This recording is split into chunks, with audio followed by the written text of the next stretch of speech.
We just got to Chiang Mai and our hotel looks a little like a prison, but that's okay.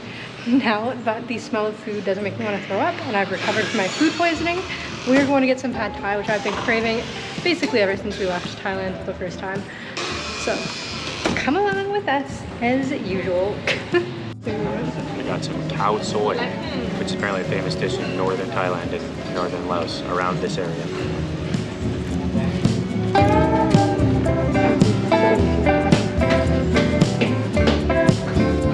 And I finally got my pad thai. Look at that. Person soup is so good though. I wish I got person soup, but I don't know if I could have got that without meat. So we're walking through the Chiang Rai night bazaar now after finishing our food. This is so yummy. The night bazaar isn't as good as the one in Chiang Mai, but I mean, that's to be expected because we were on like the Sunday night walking street. But it's cute. No food though. And we're on the hunt for more food for Carson because he is still hungry. Well, we haven't eaten anything all day.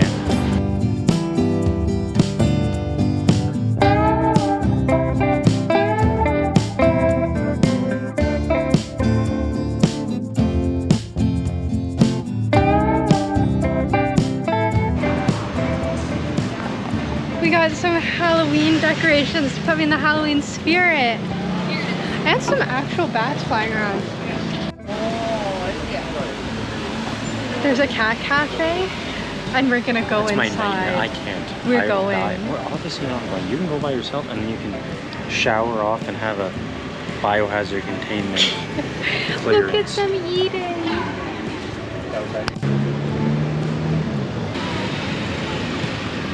Our first stop in Chiang Rai is the White Temple, which is right behind me. It is also called Wat Rang Boom. It is so cool. It's probably the most famous thing to see in Chiang Rai. It's completely white and there are a bunch of different things to see on the grounds. There's also a gallery inside of a bunch of really cool paintings by the same artist who designed the temple itself. And it costs 100 baht to get in here and they're super strict about the dress code, so make sure your knees and shoulders are covered.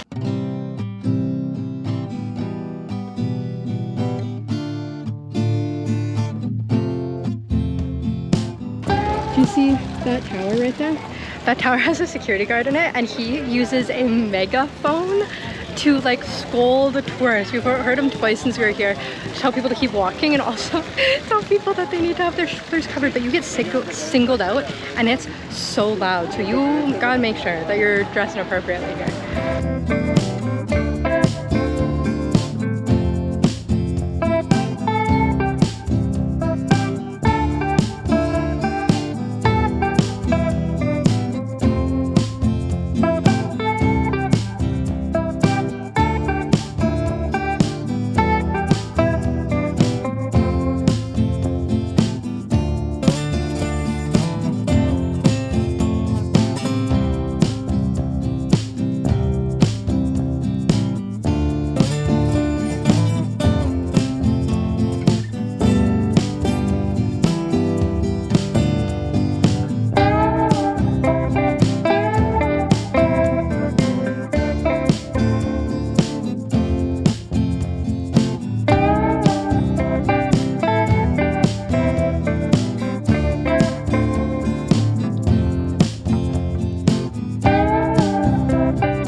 Behind me is the Cave of Art, which is on the temple grounds. Like I said, it contains art by the same architect who designed this temple, but you have to pay an additional 50 baht to go in, and Carson, we didn't really feel like paying that much to go. So even though 50 baht is like $2.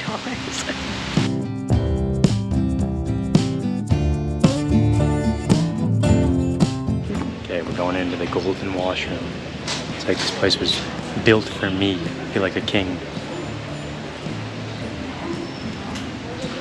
The golden washrooms are apparently the nicest bathrooms in the entire world. They are behind me. They're very nice. Oh, the golden bathroom was wonderful. It lived up to the hype. You walk in, it was very regal feeling, lots of gold, super clean, nice toilets, nice sink with soap, paper towels, everything you want. Easily the best Asian bathroom I've been in. I can't imagine it will be topped because where else am I gonna find a golden bathroom? Just loved it. And amazing, like it's as if this place was built for me, so I really appreciate it.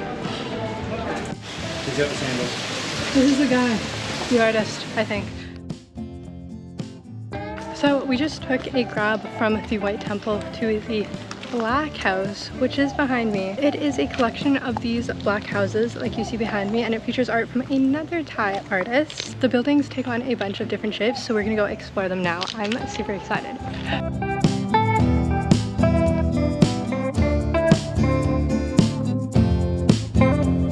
Okay, so there's free Wi-Fi in this place, and then you take your phone and you scan this QR code like this, and it opens Instagram, and there's a series of specific Instagram filters for each of the images. So look, I'll show you what it does.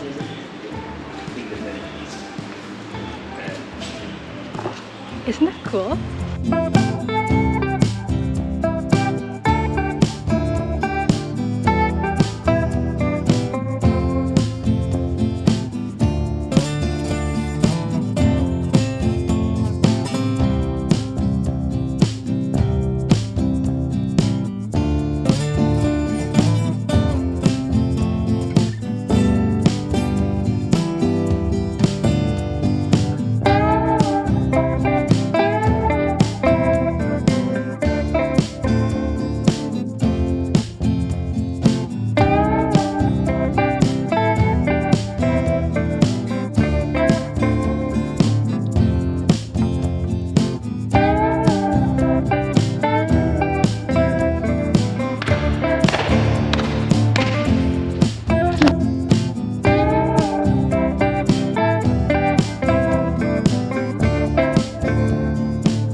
We are back at the restaurant we were at last night for like our mid-afternoon meal, and then we're gonna go to a different restaurant later tonight, like late, like 8 or 8:30. I'm getting the khao soi that Carson got last night, and I ordered it without chicken because all it said was chicken or shrimp, and I said just no meat please, and she said okay, tofu and mushrooms, and I was like that sounds amazing. So we're super excited. You should definitely come here if you're in Chiang Mai. We like this place a lot. Carson's getting something that's also popular. I'm getting Nam Nhoi, N-G-O-I-A-A-I. It's apparently a local dish in Chiang Mai, and it's like a pork spicy soup. Of course it's spicy, being Thailand. So I asked her which of the two things I should get. She said get that one because it's the local and it's a favorite. So I expect good things. And the one I got last night that Hannah's getting today was amazing. Probably the best Thai food I had, so definitely come here. I think it's just called Khao Soi Restaurant. It's literally unnamed here. In this alley. This is the alley that it's in. It's by the night bazaar. All right, here we go. Khao Soi. It's completely vegetarian. It looks so good. Look at that. Yay! And Carson's look good too.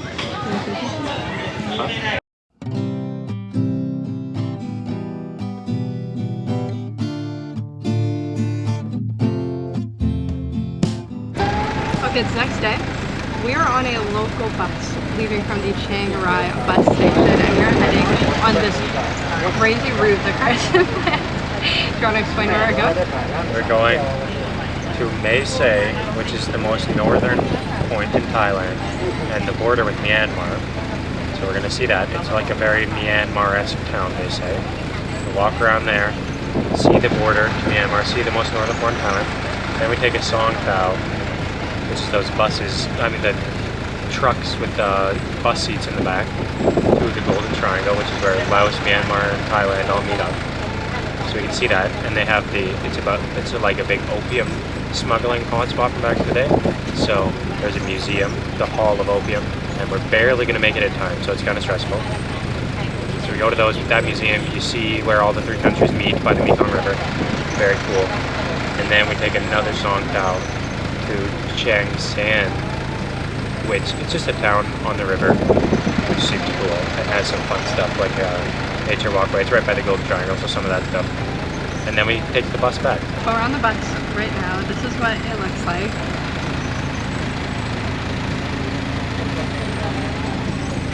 And we are on our way. So it's kind of hard to catch these buses because we couldn't find a timetable online. So you have to walk to the bus station, and then in front of each of the lanes of buses, there's a little schedule. Usually the buses come like every 45 minutes to an hour. This bus from Chiang Rai to Mae Sai cost 53 baht per person.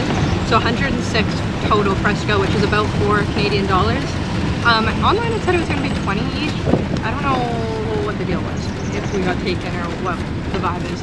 But $4. I think it's supposed to be 40, but that was from an old article, so it must have gone up to 53. Anyway, and now we're on this bus for like, how long is it supposed to be? Like an hour? 2 hours on this bus. Good thing we've got these fans to keep us cool.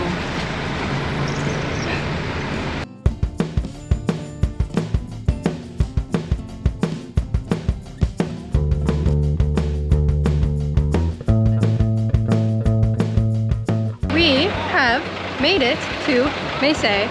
We just got off the bus, and the bus station is actually like out of town. So we're trying to figure out if we're gonna get a song tao, if we're gonna get a Grab. It's a little annoying. Alright, so we ended up getting a song tao. With the locals. With the locals. 20 baht each. Like the local man saved us, told us the price, and told us to get in.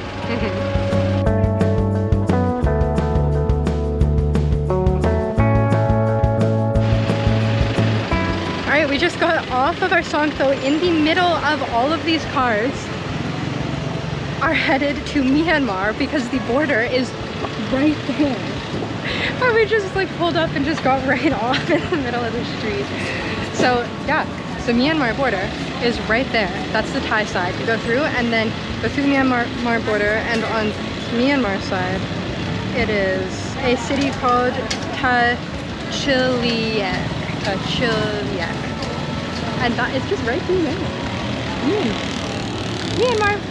So now that we're in Mae Sai, we don't really have a plan for what we want to do. We just kind of want to see the border, that's the main thing. And then we're going to catch a song tao to go to the Golden Triangle. Right now we're walking beside, that white building is the border house. We're walking down in the direction all the cars are going into Myanmar, but you can see there's this fence here. So that's where they're going. Oh, and there's the Myanmar flag. Why would you know? Right there. This is so cool. Kristen and I both want to go to Myanmar, but not right now. Maybe in a little bit.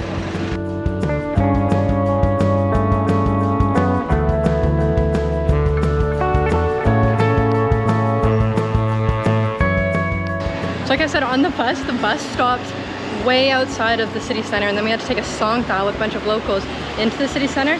And Kristen, we were on for a little bit of a long time, and then we got like kind of close to the border, and Kristen was like, I hope they're not taking us across. And I was like, they're not gonna just take you against your will across the Myanmar border. Maybe. They didn't. They didn't. But we drove right up to it and all just got out. We all just got out of the back of the car in the middle of the street, so you can see my concern. So we have 10 minutes until we want to leave, and if you could guess what's the one thing we did in the city, guess right now. Okay, now I'm gonna tell you. Kirsten picked it out, and it was buy a bunch of candy. Wow. So we got a big bag of candy. Perfect. Exactly what I want. Yeah. And now we're trying to figure out how to get these. We have to look for blue song taos that will take us to this spot. We're not crossing the border to Myanmar. Sorry to everyone who wanted us to. The stuff at this border town though is cheap. Like, prices are very, very reasonable here.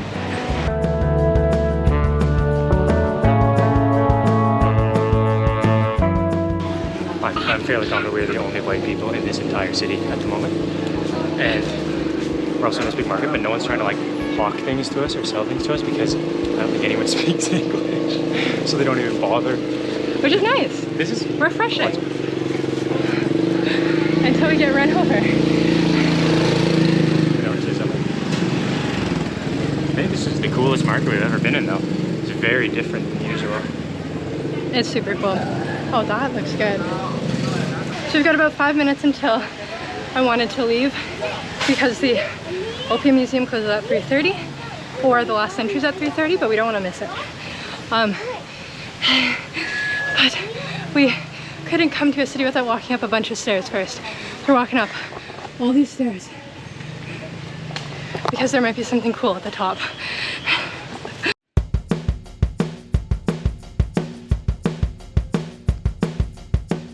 So this area is where the skywalk is. The skywalk is right here. But it's closed right now. The pictures online look really cool. I'll put a picture in if I can find one. So we walked all the way up here, kind of for nothing. I'm so thirsty. We definitely need to get a water from somewhere.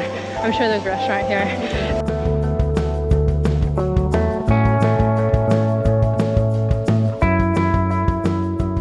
So I'm gonna point out where Myanmar is because we're looking at it right now. So right where that big tree is, right there, that's the house, the like customs house that I showed you earlier where we got off the bus. And then all of this is Myanmar. Is Myanmar.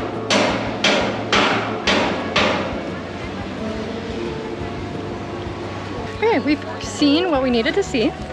And now we're headed back to the Songtha, which is going to take us to the Golden Triangle, where we will also be able to see Myanmar and Laos. The Golden Triangle is a big hub, or was a big hub for opium trade, and it is where the three countries meet at the border.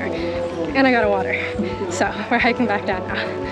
We try to find this blue Songtha that's going to take us to the Golden Triangle, so we're running around trying to find them.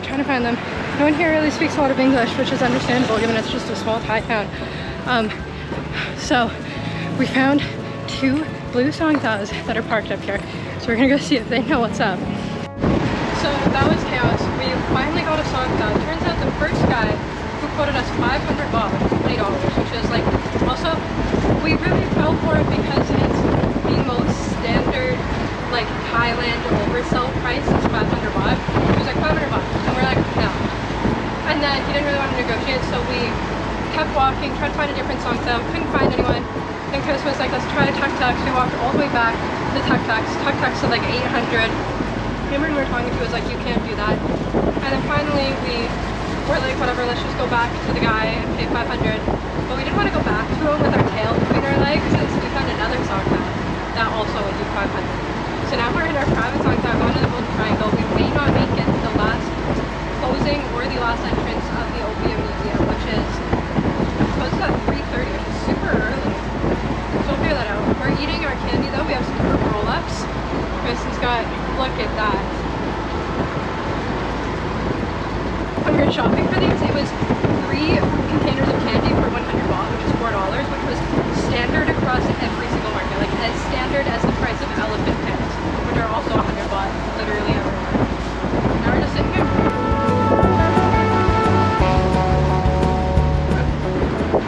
The best part about Asia though, is that when you make these weird mistakes and get lost in the middle of nowhere and have to get back, like it costs us $20, which is really annoying because it's a lot of money here.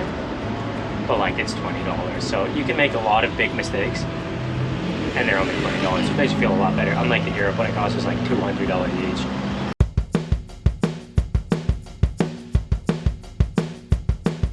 We are at the Hall of Opium Museum in the Golden Triangle. This area is known for its opium growth and also illegal trade. So we're super excited to come tour this museum. We've heard really, really great things, and so far it's really good.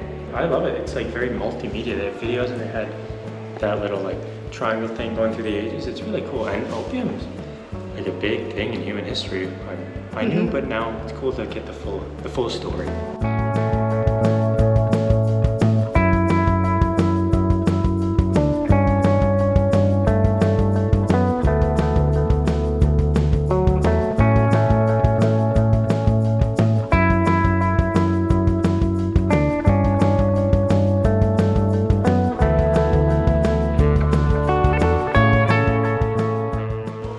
Goes through the entire history of opium, like we said. So this section of the museum is about the trade and about Britain's role in bringing it internationally from this area of the world. And the whole thing's themed like a ship.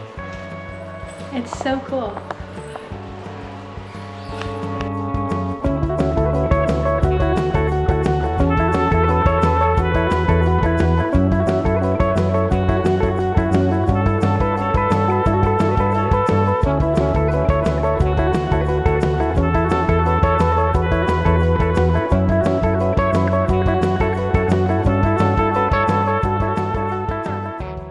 order to boil down and make opium usable, there's a bunch of steps that you have to take. First, you take the raw opium and you put it in water like this, and you boil it multiple times, strain it using that to get rid of the impurities, and then eventually it turns into a paste kind of like this. And when it turns into that molassesy kind of texture, then you package it. They said that the steam sometimes, because they did this whole process outdoors, sometimes birds and other animals would become intoxicated from the steam, which was really funny and sad. So just finished in the museum, and now we're walking to the Golden Triangle City because the Hall of Opium Museum is kind of out of town. Grab wouldn't come pick us up, so we're walking hoping we can catch a song thaw on the side of the road. I don't feel very good. I don't know if it's because I'm still sick or I haven't really ate or drank anything today. So it's a bit of a walk. It's a good note that you really can't do these three. There's like a ton of tours and you really can't do them on your own, which sucks because the tours are kind of bad. But that's just Thailand. You gotta do the group tour or else you end up like us.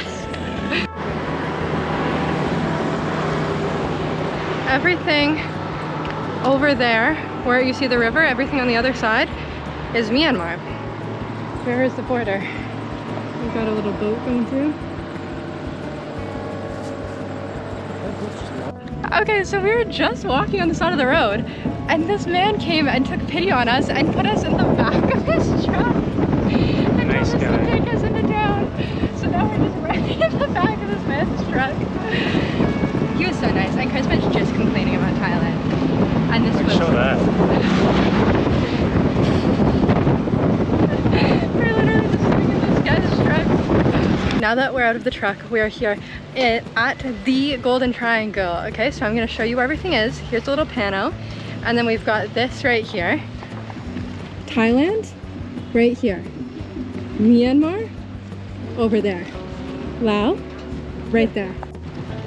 Alright, this is so cool. So right now we're in Thailand and everything over here is Myanmar. All of that, Myanmar. All of this, Laos. And that's where we're going tomorrow, Laos. Right, we're going right over there. Well, not over there, but in that country. Close. Over there. See, there's Laos. Look at the little cities. Little tour boats. This is so cool. I'm gonna give you another vantage point. I'm so excited that we're here. So, and then we're gonna compare with pictures my dad sent from when he was here in 1994. I don't know the year. Look at that.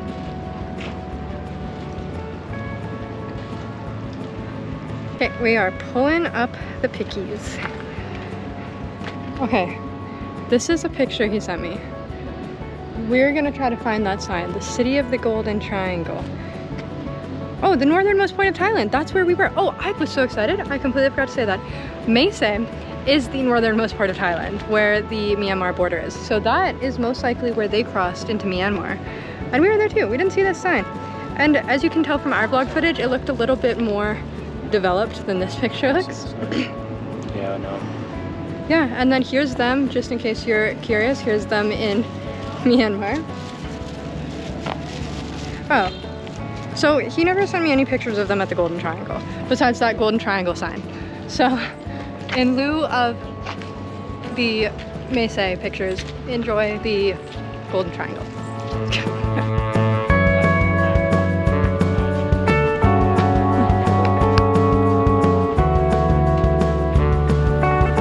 Of course, we've got a big Buddha statue.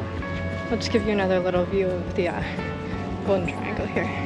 So all of that over there is Laos. All that's Laos right there. The nice man that gave us a ride went and chatted with some locals who said that we can catch the bus back to Chiang Rai from one of the bus stations, which was helpful and also not that helpful because we knew that already. But we are going to try to find our way there now. Wow, this is so pretty, and it's like sunsetty now. Look at this. Starting to get a little sunset. Carson's getting frustrated, and you know how Carson gets when he's frustrated. He goes, eh.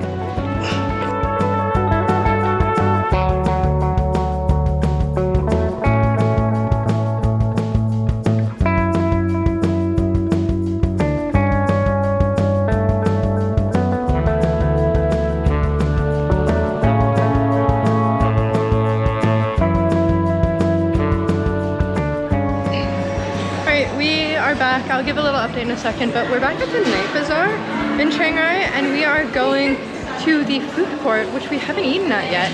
Looks really cool. There's like all of this seating, so we'll see. What ended up happening was we got to the Golden Triangle, and it was okay. And you saw that we kind of hitchhiked there, and then we wanted to get back to the Chase Sung, I think was the name of the town. And so we got a taxi, which there's no Grab, no Uber anywhere. We ended up booking a Grab, which was super lucky, and the taxi that came to pick us up said that he just happened to open the app. There's no Grabs anywhere, and he said that the bus wasn't running anymore since COVID, and he was right. Like, we read the Google reviews, and we ended up having to pay around 500 baht for a taxi to the airport he could take us to, and then we had to get a Grab all the way back from the airport into the town center. So we ended up spending about 2,000 baht, which would have been what it would have cost if we did it as a tour. So like at the end of the day, we weren't out any money. We just suffered more than we should have had to suffer. Which like is kind of classic Thailand, but I think we've narrowed down what our issue is with Thailand. For example, on Koh Samui, there could very easily be a bus route that runs around the circumference of Koh Samui, okay? It's a small island, but there isn't. Same on Koh Phangan, which means that there are these Songtao monopolies that just overcharge the heck out of you to get anywhere that you want to go. Also, like, for example, today, if you want to go to the Golden Triangle, if you want to go to Mae Sai, if you want to see all of that stuff, really the only way you can do it is with a tour. You got to pay for the tour, which is not that much money, but if you want to do it by yourself, if you want to do it and have enough time in each place and make your own itinerary, then there isn't any public transit infrastructure in place that would allow you to do that comfortably. You're going to have to take taxis, which is the luxury of doing it by yourself, but we don't want that luxury. We want the authentic experience of taking the public transit. I thought of a better way to phrase what I was trying to say. It's not that it doesn't have infrastructure in like the poverty, like the government hasn't facilitated it way. It's that it chooses to implement a different type of infrastructure. Like it chooses to protect the whole like taxi, rich person, Songtao like culture instead of putting in good public transit, like I was saying about Koh Samui. I also want to say, when I say there could be a bus, that's not a comment, that's not me like assuming that the government has more money to put in Western level infrastructure. I'm saying that there are buses in other places, and I'm pretty sure they just choose not to put in buses. Or, for example, here in Chiang Rai, there is a huge network of buses, but there's no bus that services the loop that we did, which is very popular, but there are custom tours that you can get, which will service that route. It just only wants you to do it the way, like the rich Western person way that makes them the most money. Like they want you to come here and get a taxi from the airport to your fancy hotel, where everyone will be nice at your expensive hotel. And then you book the package tour where they take you to all the nice sites on the fancy bus and the English-speaking guide, and you eat at the tourist restaurant that they bring you to. And then you come back and you go to the expensive Western restaurants, but they're like 20% less than the ones back home. And everyone's nice because they're expensive restaurants. And then you take a taxi back to your hotel. But if you try and go outside of that at all, it's just bad. Like, oh, bus doesn't run. Oh, there's no bus at all. Oh, guess you have to pay 600 baht just to drive for 20 minutes. Like, you just get totally fucked if you don't try and do like the rich Westerner circuit, which is really not. Versus where in Vietnam and Cambodia, it was super, not easy, but like it was just totally doable all the time. You want to take the bus? Just take the bus. You want to do the tour? You want to go to the places on the tour but yourself? You want to just DIY it? Totally easy, no problem. So, very bothersome. And also just because of the tourist culture, it just comes off a lot less genuine than places like Vietnam did, which is really upsetting because there are some genuine people like today, the guy who just genuinely gave us the ride. But because everyone is like hounding you and because things are so expensive and it's so hard if you're not willing to pay, it makes people that are genuinely trying to help come off a lot less genuine, and then you're kind of skeptical of everyone. Whereas we didn't feel that way in Vietnam, we didn't feel that way in Cambodia. I feel like we're not going to feel that way in Laos. It's just like this interesting dynamic that Thailand has created. So just a little upsetting. If anyone has any like insight in this, please leave it in the comments down below. I really don't want to seem like we're complaining. It's just, that's kind of what we've seen about Thailand, is it just doesn't feel very authentic. Anyways, in happier news, I think I made a comment in the earlier part of the vlog that was saying that the night bazaar in Chiang Rai isn't as good as the night market in Chiang Mai. I think I stand by that. We only saw the Sunday walking street, so I don't know if that's like the special one. I'm pretty sure it is. I take back what I said though. This night market actually slaps. It's this sitting area with all this food is so nice. We should have come here more often, but I've been sick and I'm not super hungry. I got some spring rolls, which I got on Khao San Road in Bangkok, and we all know that little experience as a close call.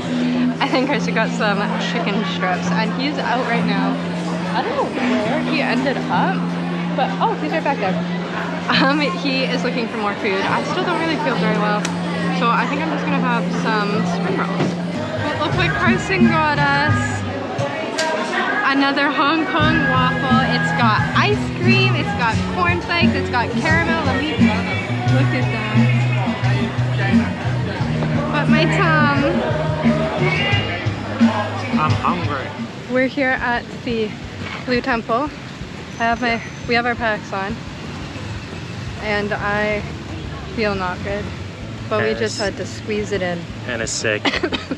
We're going to Laos today, and we had seen this one and it's super famous, so we said we'd come see it quickly before we get on the bus. So it's excited. Our driver said it was his favorite temple in the whole city, so that's good. And I feel like I have no will for anything. I could go to sleep right now, actually.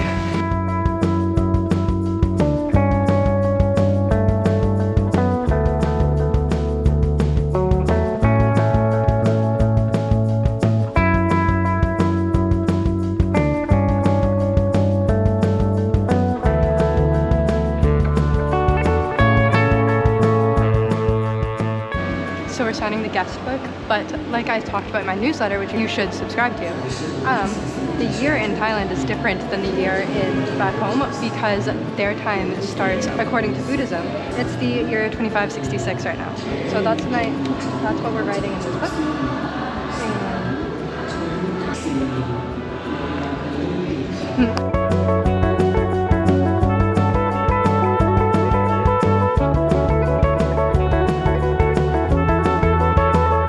Today we're taking the boat into Laos, so that will be the next vlog. I'll be dressed the exact same.